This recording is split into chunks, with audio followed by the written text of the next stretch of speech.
Bismillah ar-Rahman ar-Rahim.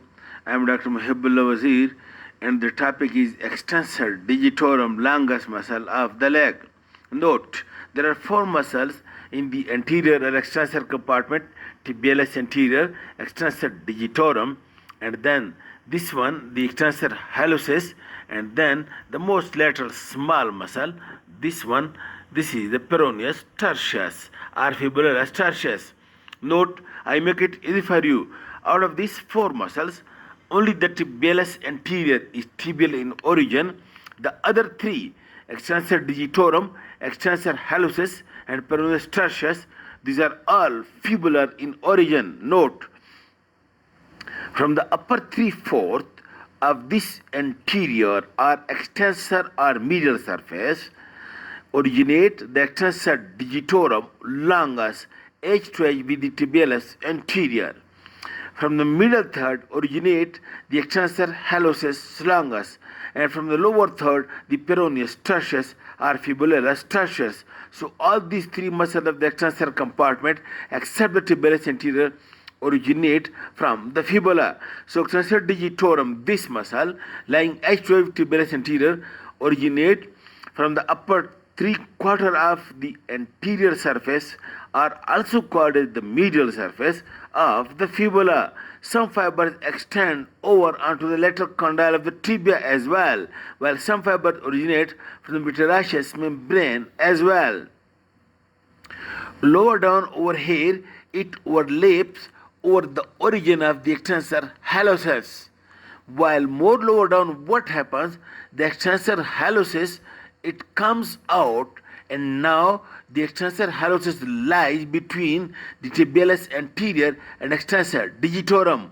Above, the digitorum and tibialis lies edge to edge with one another, but lower down, the extensor hallucis separate the two from one another.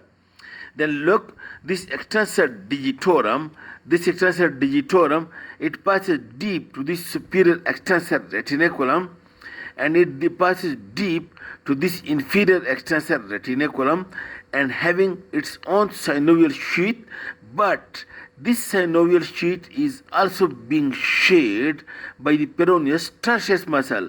So peroneus tertius or fibularis tertius and the extensor digitorum having a common synovial sheath. Then this extensor digitorum then divides into four tendons for the later four toes. You can see it over here. Look, this extensor digitorum, look over here, it divides. This is extensor hallucis, and that is tibialis anterior, and these four tendons which pass to the lateral four toes, this is the tendon of extensor digitorum longus, and deep to it lies the extensor digitorum brevis. Now what happens? Note the point that the tendon of extensor digitorum longus at the proximal phalanx, it spread out to become the extensor expansion.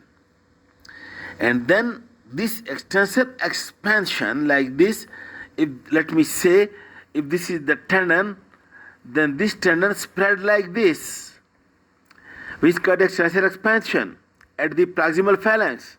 And then this extensor expansion divides into three slips, two lateral and one intermediate one. This intermediate slip get inserted into the base of the middle phalanx, while the two side slips again unite with one another distally like this, and it is being inserted into the base of the distal phalanx. And these two side slips, it receives the insertion of lumbricals and interossei, and after receiving the insertion of or attachment of lumbrical interossei, then it gets inserted into the base of the distal phalanx, while the middle slip origin insert into the base of the middle phalanx. Okay, this is the mode of insertion. Now the action of it is very simple, because it passes just on the dorsum of the ankle joint, and it is inserted into the dorsal surface of the phalanges of the lateral four toes. That's why it causes dorsiflexion of the lateral four toes. And secondarily, also it causes dorsiflexion of the ankle joint. Now at the same time, we take the advantage that the peroneus tertius or fibularis tertius, it is said to be as the port of, it is said to be, look, this small muscle, which you can see over here, this small muscle is said to be as the port of the peroneus, the extensor digitorum, longus, and it originates over here from the lower third of the anterior or extensor surface or medial surface.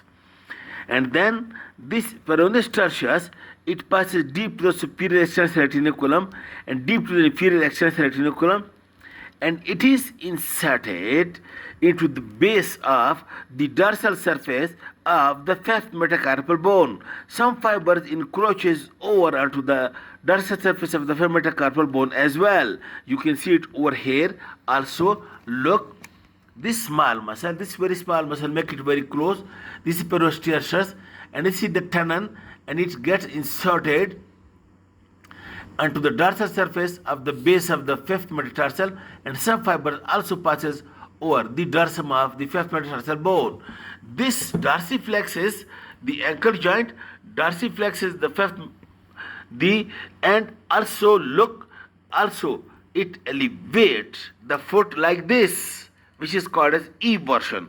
It elevates the lateral border, and so it is everter, and dorsiflexor tibialis anterior is inverter, and dorsiflexus extensor digitorum is the extensor of and dorsiflexor of the phalanges and of the ankle joint, while extensor hallucis longus is the dorsiflexor or extensor of the big toe.